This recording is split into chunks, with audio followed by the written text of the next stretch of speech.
Kamusta mga kababayan? Sa video na ito, pag-uusapan natin ang isang mainit na issue, ang delay o pagkaantala daw sa impeachment ng Vice Presidente. May mga nagsasabing sobra na ang tagal. May iba namang nagsasabing ayos lang basta imparsyal ang proseso. Pero ang mas mahalaga, ano ba ang sinasabi ng batas? Kaya ngayon, pakinggan natin ang naging paliwanag ni dating Supreme Court Justice Adolph Ascuna, isa sa mga eksperto sa batas, kung makatarungan nga ba ang delay na nangyayari. Una sa lahat, may salitang lumalabas sa usapan, ang salitang forthwith. Ito yung ginamit sa konstitusyon na nagsasabing dapat agad-agad kumilos ang Senado pagkatapos matanggap ang impeachment complaint. Pero ang tanong, ano ba talaga ang ibig sabihin ng forthwith?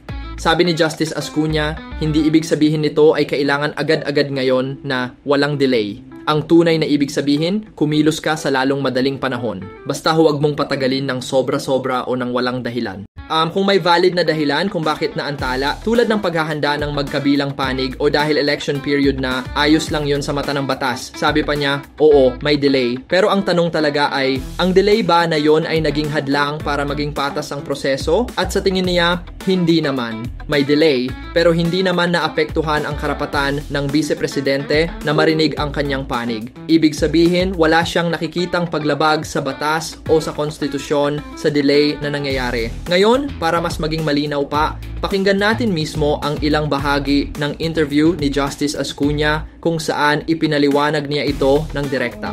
Forthwith na yan is a flexible term. Ang first meaning is agad-agad or immediate, but there are secondary meanings of the term, and the secondary meaning is without unreasonable delay. So depende sa circumstances. In this particular case, personally, I believe that there has been no unreasonable delay. There has been a delay, but within reason. At the test there is whether or not the delay prevents a fair trial. In this case, I don't think the delay has prevented a fair trial for the Vice President. So okay lang so far. There has been no violation of the provision of the Constitution on forthwith. Again, so I did not get that clearly. There has been or there has been no violation for you? So far, as I see it, no violation. No violation. So you see that the Senate President has been reasonable with how he has framed this timeline to come after the elections and to provide time for the prosecution and the defense to present their sides. Agree po kayo dun sa kanyang timeline na nilatag? Yung timeline ni Francis Tolentino, Senator Tolentino, medyo masikip. It might not be sufficient because that is premised on his assumption that the 20th Congress cannot continue the process of the impeachment, which is contrary to my belief. I believe that this can be carried over to the 20th Congress as long as the jurisdiction has attached already in the 19th Congress. Pero yung timeline po ni Senate President Chis Escudero, sabi po niya ay ito nga ay nakikita niyang maaaring tumawid. Tama po, pareho po kayo. At yun nga po ay pagdating ng June 11, magko-convene lamang, I think until June 30. Tapos by the next Congress pa po magsisimula itong trial na ito. Kasi sabi niya, mahabaan yung diskusyon.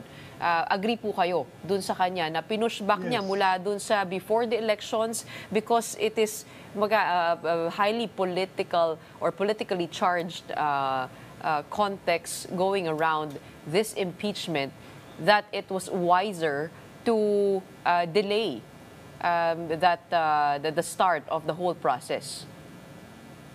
Agreed ako doon sa kanyang time frame na they will convene on the 11th and then they will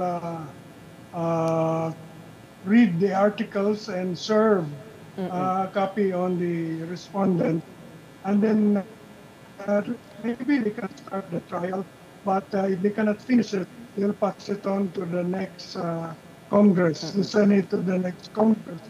That is, to me, a feasible and lawful, legal, complying Ngayon, sa usapin naman ng timeline, may dalawang opinyon. Yung isa, galing kay Senador Francis Tolentino. Sabi niya, dapat tapusin na ang impeachment bago matapos ang kasalukuyang kongreso dahil baka hindi na raw ito maituloy sa susunod. Pero sabi ni Justice Ascuna, hindi siya sang-ayon dito. Para sa kanya, pwede namang ituloy sa susunod na kongreso basta nasimulan na ang proseso habang nasa kasalukuyang kongreso.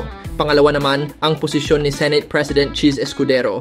Ang plano ni Escudero, umpisahan ang proseso ng impeachment sa June 11 pagkatapos ng eleksyon at kung hindi matapos agad, ituloy na lang ito sa susunod na Senado. At dito, sumang-ayon si Justice Ascuna. Para sa kanya, makatarungan at naaayon sa batas ang ganitong schedule.